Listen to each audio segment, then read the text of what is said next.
Irmãos, eu queria convidar vocês a abrir a Bíblia no Evangelho de João. Se você não trouxe Bíblia, se você está com a sua Bíblia no celular, pode também abrir ela aí no celular ou no tablet, sei lá o que você usa.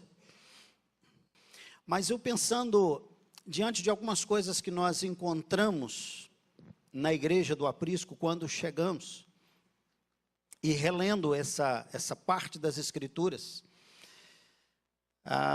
me veio à mente uma série de situações que nós temos encontrado corriqueiramente na vida das igrejas. Conversando com outros pastores, a gente percebe que nós temos encontrado corriqueiramente algumas coisas que estão inseridas aqui. Eu não vou falar do adultério, não é isso que eu vou falar.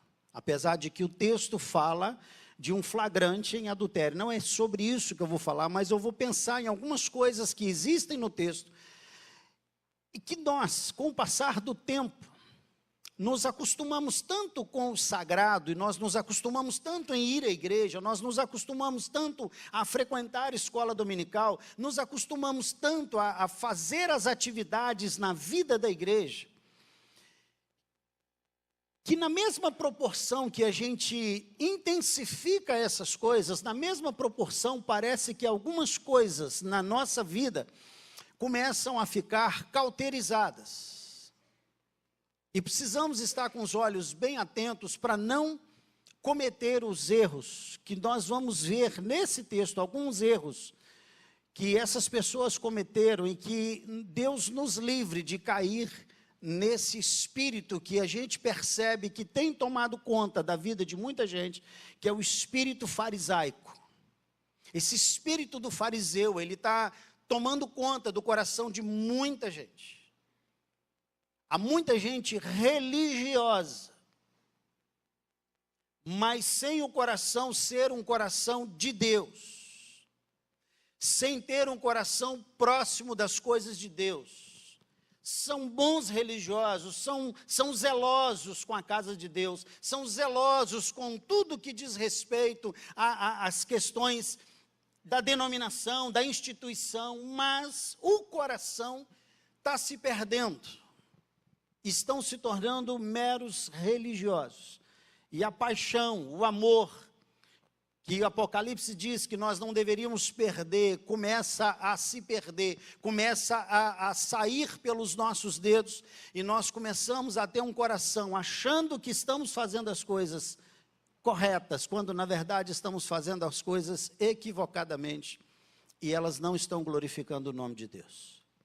Eu quero convidar você a ler esse texto comigo, a partir do versículo 1, que diz assim: Jesus, entretanto, foi para o Monte das Oliveiras.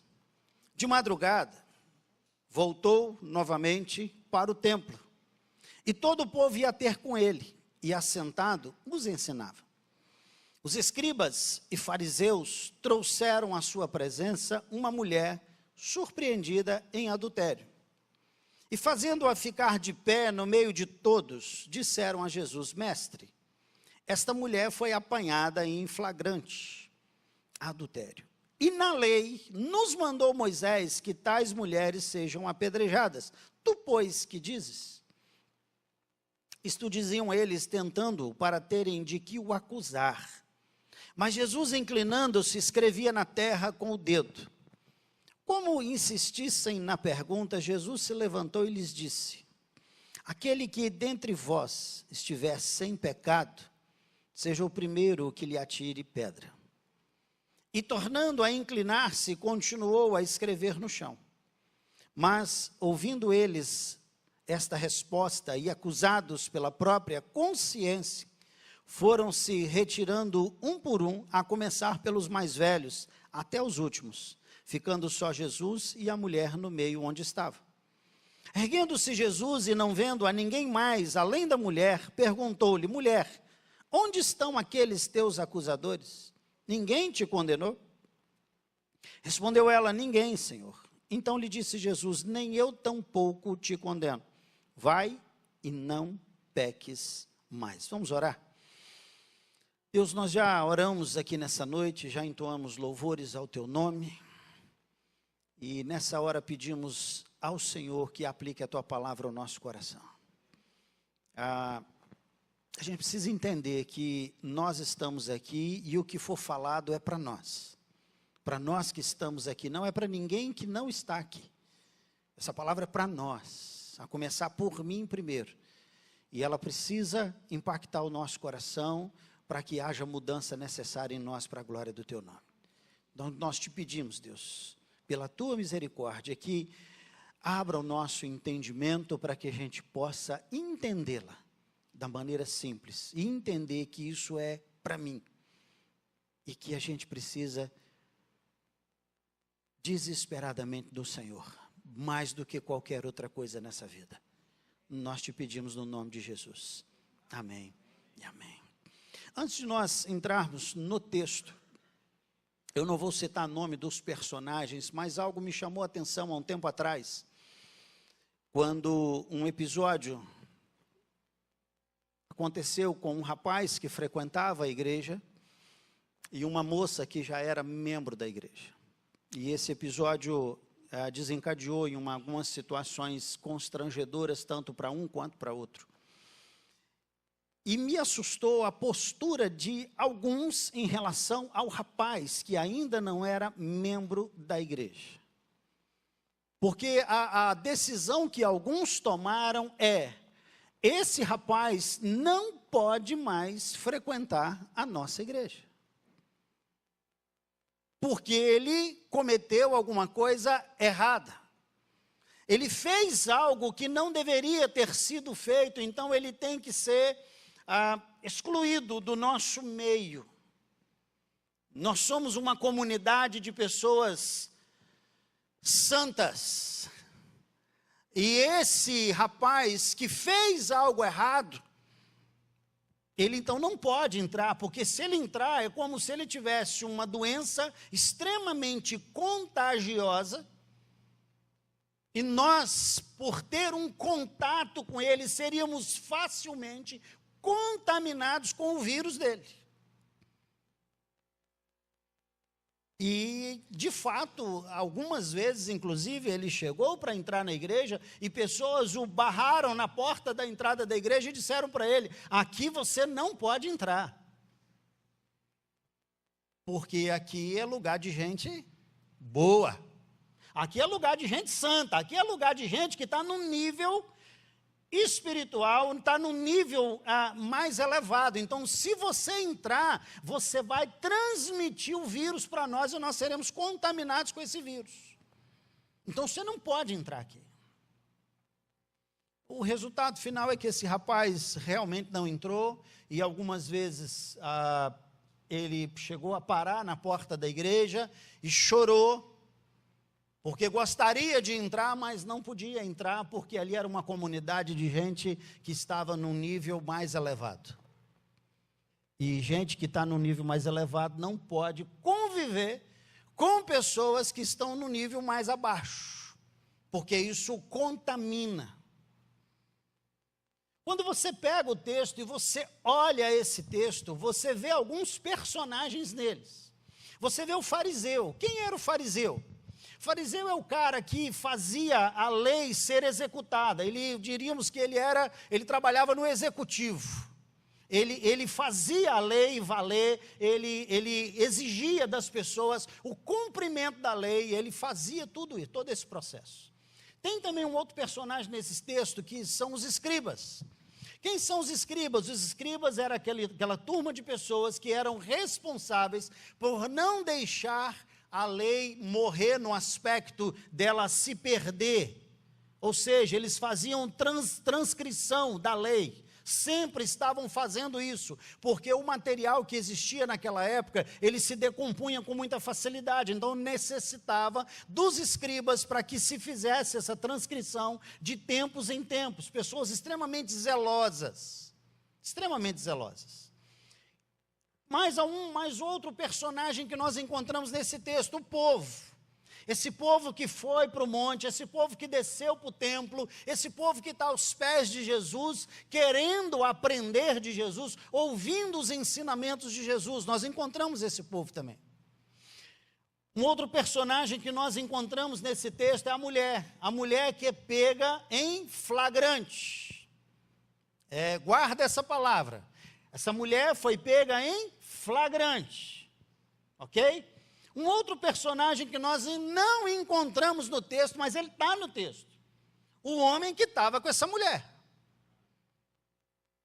Que omite, ou ele não aparece em lugar nenhum nesse texto. E esse personagem é importante porque ele vai nos ensinar algo.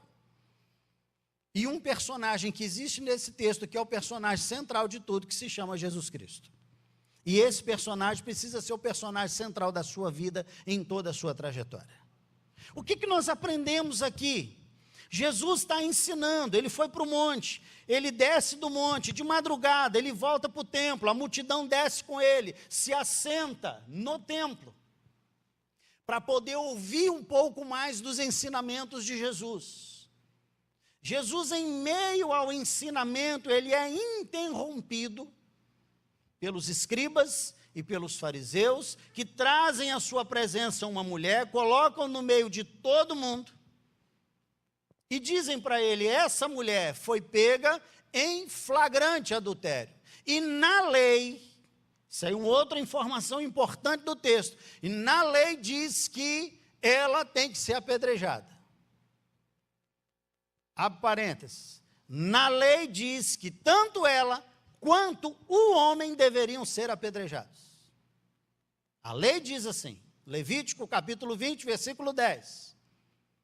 A lei diz que o homem e a mulher deveriam ser apedrejados. Fecha parênteses. O que eles dizem? A mulher deve ser apedrejada. Segura essas informações porque elas são importantes para nós entendermos. Jesus então senta, começa a escrever alguma coisa na terra, que eu gostaria de saber o que ele estava escrevendo. E depois ele olha para todos esses homens e ele diz para eles, quem não tem pecado, que atire a primeira pedra. Acusados pela consciência, eles vão embora. E esses homens eram tão religiosos que até na hora do confronto, até na hora de sair para ir embora, eles obedecem o que a lei diz, primeiro os mais velhos, para depois os mais novos. Até nessa hora, eles são zelosos e extremamente religiosos. Primeira coisa que nós aprendemos, e é um perigo por causa desse espírito farisaico, é que nós temos a tendência de que pessoas que nós amamos, nós tentamos acobertar o que elas têm feito de errado. Isso é um perigo. A sociedade nessa época era uma sociedade extremamente machista. Mulher não era contada, a mulher não era considerada, a mulher não entrava em censo, a mulher não participava de absolutamente nada.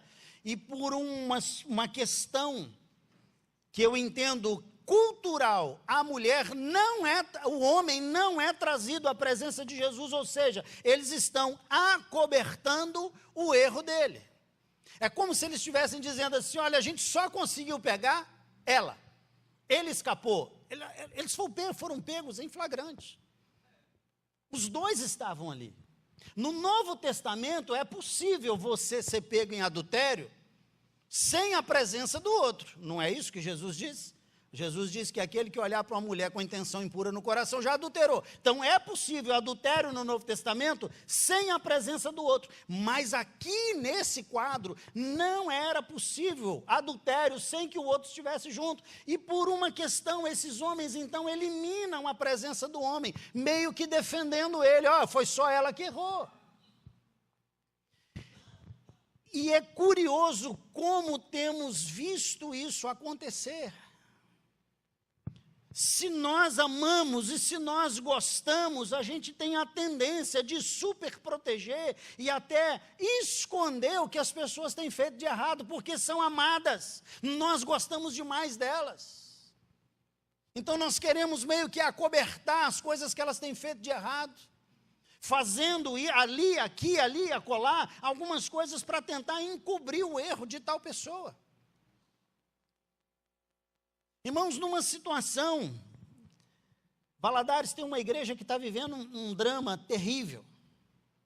terrível, a coisa está extremamente complicada, isso já está na mídia, se eu falar aqui não tem nenhum problema, mas é lastimável o que está acontecendo. A Igreja Assembleia de Deus em Valadares, ela não está tendo culto dia de domingo. A coisa está tão feia que a igreja, ela tem muitos militares. E quando um soldado levanta e quer falar alguma coisa, o tenente do lado de cá dá voz de prisão para ele e manda prender. Isso dentro da igreja. E aí quando o soldado olha para o tenente e diz assim, o senhor é tenente lá, aqui não. Ele liga para o camburão e o camburão vem na porta da igreja e entra e prende o cara e leva o cara preso. Porque nessa situação tem os que defendem e tem os que acusam. Mas os que defendem nem sempre estão certos nos seus argumentos. E os que acusam nem sempre estão certos nos seus argumentos. Precisamos tomar muito cuidado. Porque não é porque eu amo, não é porque eu gosto, não é porque eu tenho um carinho todo especial que eu preciso concordar com o que a pessoa está fazendo de errado. Aliás, se eu amo verdadeiramente, eu falarei a verdade para ele. Correndo o risco de perdê-lo como amigo. Mas ele precisa ser alertado daquilo que ele está fazendo de errado. Conversava com Jaqueline e a gente batendo papo, continuamos tomando a nossa garrafa de café toda manhã.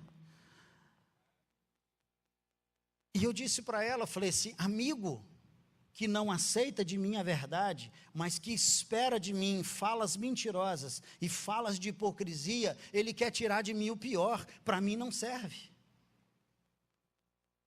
Que o amigo verdadeiro vai te alertar a respeito do erro. O amigo verdadeiro vai te falar o que está errado, se os seus caminhos estão sendo caminhos de morte, se os seus caminhos estão sendo caminhos bons. Ele não vai tentar tirar você de lado e proteger você para aquilo que você fez de errado. O que os fariseus fizeram foi isso. Ela está errada, mas o homem não. Vamos deixar ele de lado.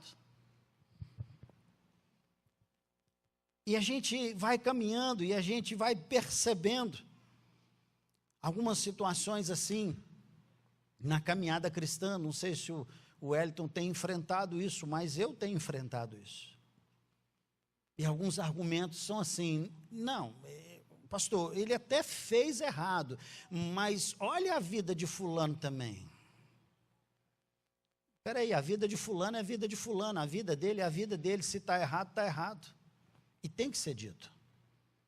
Então, a primeira coisa que nós aprendemos nesse texto é que, assim como os fariseus, nós temos a tendência de esconder os erros de quem está próximo de nós. E deixa eu dizer uma coisa para você, isso não ajuda absolutamente em nada a vida dessa pessoa. Ela vai continuar no erro, sem ter sido alertada do perigo que ela está correndo. Segunda coisa que a gente aprende nesse texto, é que essa mulher foi colocada no meio e o pecado dela foi exposto diante de todo mundo. O que esses homens esqueceram ali, que ao expor o pecado dela, eles esqueceram que eles também pecam, que eles também erram. Infelizmente, nós ainda tratamos na vida da igreja, de modo geral, em qualquer lugar que você for, nós ainda tratamos alguns pecados como sendo pecados mortais. Aliás, esse título não é nosso de evangélicos. Eu não gosto muito dessa palavra evangélico, mas tudo bem. Esse negócio de pecado venial e pecado mortal, isso é coisa da igreja apostólica romana, mas nós estamos com esse negócio tão impregnado dentro de nós, que dependendo do pecado, a gente mata. E a gente quer expor a pessoa, como se isso fosse resolver alguma coisa. Como se isso fosse ajudar alguma coisa. Como se isso fosse fazer com que a pessoa saísse do estado onde ele está, e isso melhorasse ele em algum aspecto. Ao expor o pecado dessa mulher, eles esqueceram que eles também erravam e que eles eram pecadores, tanto quanto ela. Irmãos, tem uma coisa que eu aprendi já há muito tempo na minha caminhada cristã. Ao me deparar com situações de pecados que são mais, como é que eu vou dizer essa expressão? Que são mais escandalosos. Porque tem uns que são ocultos, que são piores do que os escandalosos. Eu olho e eu digo assim, meu Deus, muito obrigado, porque poderia ter sido eu que tivesse feito isso. E eu me coloco no lugar da pessoa e eu me pergunto como eu gostaria de ser tratado caso isso acontecesse comigo. Qual o procedimento que eu gostaria que as pessoas tivessem comigo? Irmãos, infelizmente a gente está tão impregnado com esse negócio, porque dependendo do que a pessoa fez, nós não sentamos nem perto dela mais. Nós fazemos como o que aconteceu lá, a gente quer colocar para fora da igreja, como se eu também não tivesse possibilidade de fazer a mesma coisa. Olha o que eu vi, desculpa irmãos, mas o que eu vi de baboseira, em relação a essa situação que aconteceu em Linhares. No Facebook, pastor, mas aquilo lá foi um escândalo. Sim, mas a Bíblia já fala dos escândalos. E a Bíblia diz assim, ai daquele por meio de quem vierem os escândalos. E aí amigos meus defendendo a reputação de pastor. Defender reputação de pastor? Porque a Gazeta não poderia ter feito o que ela fez. Ela botou na primeira página, pastor evangélico mata os 2 filhos. Tá, o miserável que fez o negócio lá, o que ele fazia quando ele cometeu o crime? Qual era a profissão dele? Pastor. A Gazeta vai colocar o quê? Advogado mata os 2 filhos. Não, ela vai falar que é pastor. Você goste ou não, você fique revoltado ou não, mas o cara tinha o título de pastor na igreja dele. E aí a turma revoltada, a turma irada, e a turma escrevendo um monte de coisa, isso não é pastor, a Gazeta não podia fazer isso, está expondo todo mundo. Filho, se fosse um médico, ela diria que foi o médico. Se fosse o advogado, ela diria que foi o advogado, mas foi o pastor. Aí o meu amigo Manu, que vocês conhecem, que eu já trouxe ele aqui, quando eu estava aqui, eu trouxe ele pelo menos umas 3 vezes para pregar, eu gostei do que o Manu escreveu. O Manu só colocou assim, sobre o episódio de Linhares, eu só tenho uma coisa a dizer, poderia ter sido eu. Ou você acha que você não tem potencial para fazer? Ou você acha que você está num nível tão bom, que você acha que você não pode cair na esparrela do diabo? Que você acha que você não pode cair no ninho do passarinheiro, no laço do passarinheiro, que você não pode cair na arapuca que o diabo vai armar para você. Querido, nós temos que tomar muito cuidado ao expor o pecado de alguém, porque nós também pecamos, nós também erramos. Precisamos ter um olhar mais de misericórdia, como Jesus teve, e não um olhar de juiz, porque aliás a cadeira de juiz já tem dono, o dono dela se chama Deus Pai.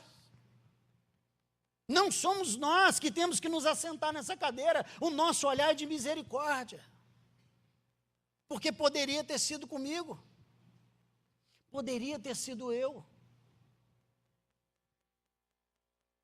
Reverendo Augusto Nicodemos, ele diz assim, que se Deus nos permitisse 10 minutos para fazer o que a gente quisesse, e isso não fosse computado como pecado, ele disse, eu tenho medo do que passa pela sua cabeça e do que você gostaria de fazer. Sabe aquela pessoa que você tem vontade? Você ia aproveitar esses 10 minutos e ia lá e ia matar.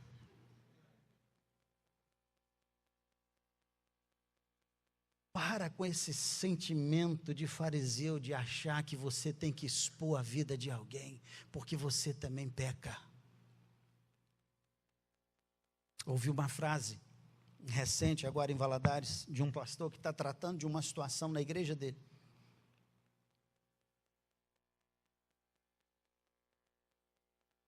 E ele disse ele ouviu do rapaz, ele disse, pastor, eu estou hoje sendo julgado pela igreja por algo que lá atrás eu denunciei alguém. A vida é um bumerangue. Se eu tivesse lá atrás, quando a pessoa me procurou e confessou o seu pecado, se eu tivesse tratado com ela em particular, talvez teria tido um lucro muito maior do que eu ter exposto ele da maneira como eu expus. E o pior, que quem ele denunciou lá atrás não está mais servindo ao Senhor, porque causou um estrago muito grande. Terceira coisa, termina às 9? Não me deixa à vontade, não. Ao ser confrontado com o pecado, o que os fariseus fizeram? E as pessoas que estavam ali? O que elas fizeram? Uma por uma. Elas foram? A igreja hoje, ela não gosta de ouvir mensagem de confronto de pecado. A igreja hoje, ela gosta de ouvir o seguinte: você está em pecado, mas Deus vai te abençoar e tudo vai dar certo na sua vida. Você pode continuar fazendo o que você está fazendo, porque vai dar tudo certinho no final. É isso que a igreja gosta de ouvir. Quando se prega muito sobre pecado, incomoda. Mas o que me assusta é que o incômodo não é para gerar arrependimento. O incômodo é para não querer mudar. É para tentar achar argumento de que está certo. E é melhor sair e continuar com a mesma prática. Estamos enfrentando uma situação dessa, onde um rapaz que frequentava o aprisco disse que vai sair do aprisco porque o pastor Alex prega muito contra o pecado. Eu prego Bíblia. Se a Bíblia fala contra o pecado, então eu vou falar contra o pecado. Eu gosto das mensagens que dizem assim: vai dar tudo certo. Aí, como dizia um amigo meu, ou não. Ao sermos confrontados pelo pecado, o que deve existir no nosso coração não é espírito de Judas e nem espírito de fariseu. O que deve existir no nosso coração é o espírito que invadiu o coração de Pedro. Quando Jesus perguntou para ele: Pedro, você me ama? Porque ele havia jurado amor. E ele não amou como ele prometeu. Célia falou algo aqui de maneira muito forte. Às vezes as nossas palavras durante a semana, elas não condizem com a realidade daquilo que estamos fazendo.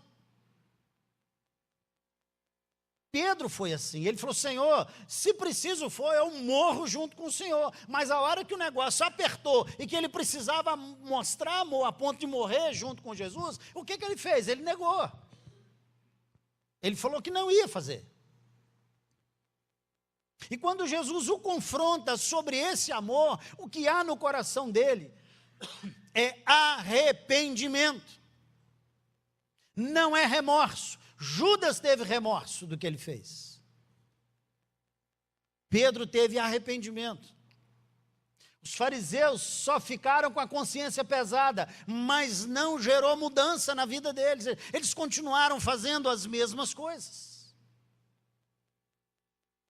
Eles permaneceram um por um, eles foram saindo, acusados pela consciência, mas eles não tiveram uma postura de mudança. Eles optaram por permanecer com o coração do mesmo jeito, ou seja, precisamos arrumar um jeito de matar esse cara, porque esse cara está falando algumas coisas que nos incomodam, e acusados pela consciência, mas sem gerar arrependimento, endureceram o coração ainda mais, porque buscaram alternativas ainda piores, para poder prejudicar. Gente que não tem arrependimento no coração, ele não é transformado. Mas quando ele é confrontado, ele traz aquilo para o particular. E para o particular, ele vai tramar alguma coisa contra você, porque ele não entendeu que você está sendo boca de Deus para a vida dele. Jesus disse: se alguém não tem pecado, joga a primeira pedra. Se alguém não tem pecado, joga a primeira pedra.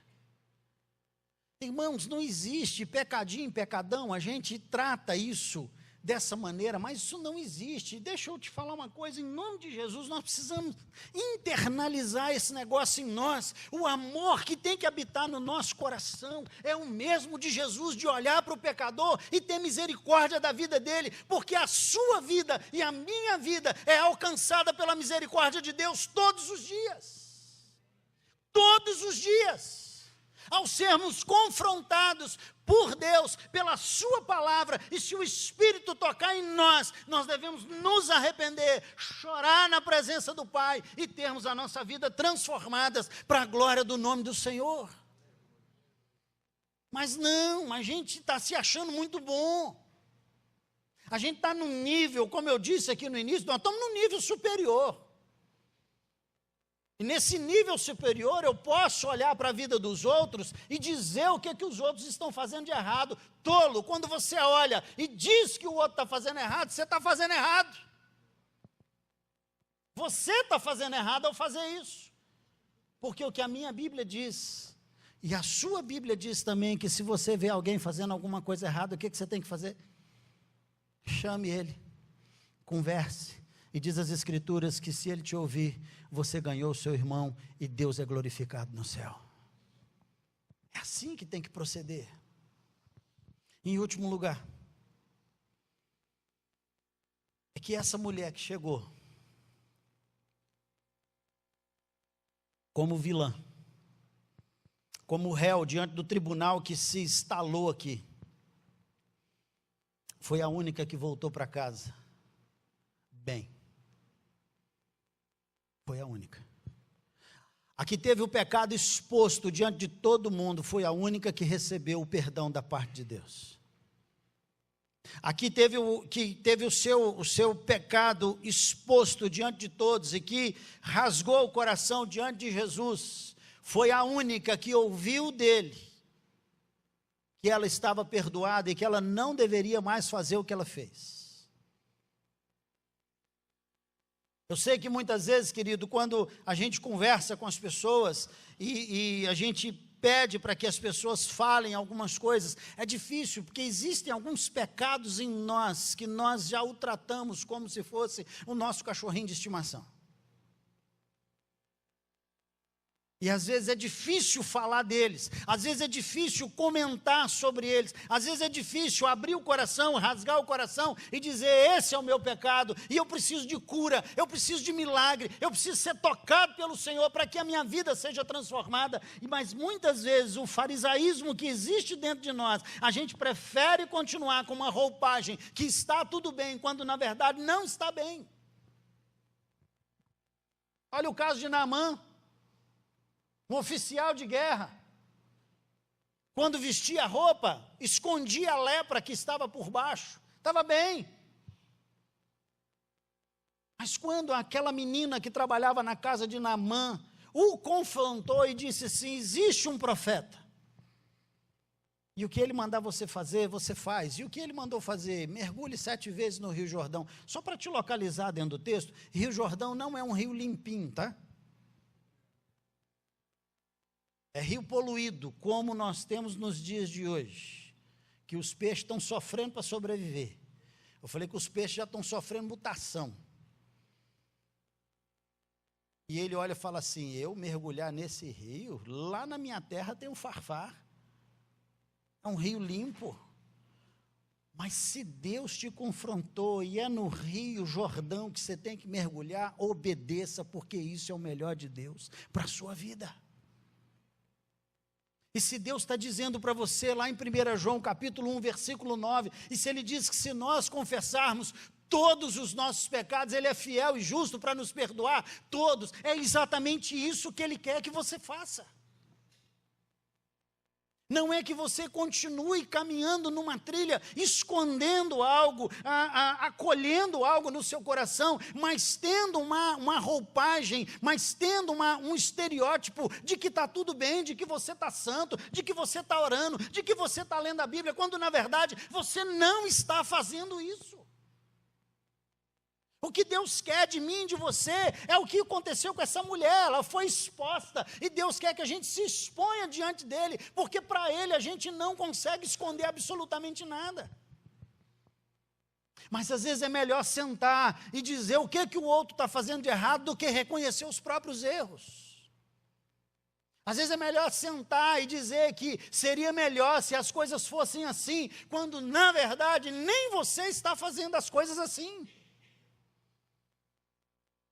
Querido, pastor Wellington, nós não temos o poder de chegar até a sua mente, o seu coração, para sondar como está o seu coração exatamente hoje. Mas eu creio no Espírito Santo de Deus, que Ele pode fazer isso e te incomodar, não para que você saia daqui do mesmo jeito que você entrou, mas que você confesse isso hoje para Deus, e a sua alma encontre libertação no nome de Jesus. Para que você não continue do mesmo jeito, enganando a você. Que quando você faz isso, você está enganando só você. Você acha que está bem com todo mundo, mas você está enganando a você próprio. Quando o seu coração está dilacerado, está destruído, está machucado, mas você continua querendo expor a vida dos outros, quando na verdade a que precisa ser exposta é a sua. E quando a nossa é exposta diante da pessoa certa, você pode ter certeza que o que você vai encontrar é um olhar de misericórdia, é um olhar perdoador, é um olhar de amor, e você vai ouvir de Jesus: nem eu tampouco te condeno, vai e não peques mais. Nas entrelinhas é como se Jesus estivesse dizendo: os teus pecados estão perdoados. Os estudiosos dizem que essa mulher, ela teve a vida tão transformada, e ela teve uma gratidão por isso tão grande, e ela amou a esse Jesus de uma maneira tão profunda, que no dia da ressurreição de Jesus, quem estava lá era ela. Porque gente que se expõe diante de Jesus também o ama na mesma proporção. Mas gente que se esconde e prefere ser um fariseu e um hipócrita, vai continuar não amando Jesus, vai continuar sendo um bom religioso, mas no último dia vai ouvir do mestre: apartai-vos de mim, maldito, porque eu não vos conheço. Ah, pastor, mas eu sou bonzinho, eu vou na igreja, sou aluno da escola dominical. Você tem que rasgar o seu coração na presença de Deus e dizer: eu preciso do Senhor. Eu preciso entregar minha vida ao Senhor.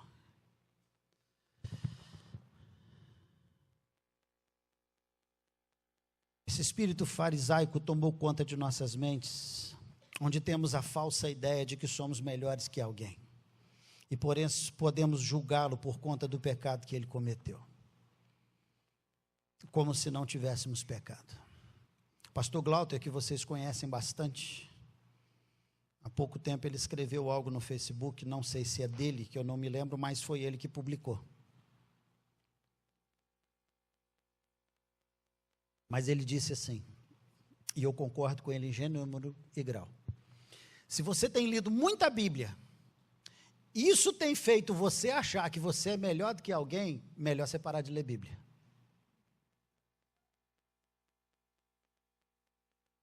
Porque quanto mais eu leio a Bíblia, mais eu entendo que eu não valho absolutamente nada. O que faz de mim ser alguma coisa é a graça de Deus sobre a minha vida. E por isso que você precisa rasgar o seu coração na presença do Senhor. Célia, tem alguma canção aí preparada? Se não tiver, pense em uma para a gente cantar. É bom assim ao vivo. Cadê o Flávio? Eu queria que você fechasse seus olhos. Eu quero convidar o pastor Wellington aqui à frente. E eu quero fazer uma última citação do reverendo Augusto Nicodemos, quando ele disse que, infelizmente, a igreja chegou numa fase onde nós hoje estamos precisando pregar para a igreja, quando nós deveríamos pregar para os incrédulos. E a igreja foi tomada pelo espírito farisaico e hipócrita. Um amigo meu, no tempo de seminário, ele disse o seguinte: a base de um bom relacionamento é a hipocrisia. Seja sincero com seus amigos. Se eles estão errando, os alerte sobre o erro. Não seja conivente com o erro dele. Ame o seu amigo, mas denuncie o pecado. Ao denunciar o pecado dele, não é expor o pecado dele para todo mundo saber, mas é tratar com ternura, com amor e com misericórdia, como Jesus tratou a vida dessa mulher. E tome cuidado que ao você julgar o coração de alguém por alguma coisa que ele fez de errado, não se esqueça que quando a gente joga pedra no telhado de alguém, pode ser que venha um paralelepípedo em cima do nosso. Então é melhor você estender a mão de misericórdia para ele e dizer: conta comigo, eu quero te ajudar a sair dessa situação que você se encontra. E não se esqueça que a única que teve o coração, o pecado exposto, foi a única que encontrou misericórdia da parte de Deus. Ela voltou para casa liberta da promiscuidade que ela vivia. Ela voltou liberta da prostituição que ela vivia. E ela agora é uma cidadã do céu, porque ela foi perdoada pelo Pai. Queria que você curvasse a sua cabeça e sinceramente,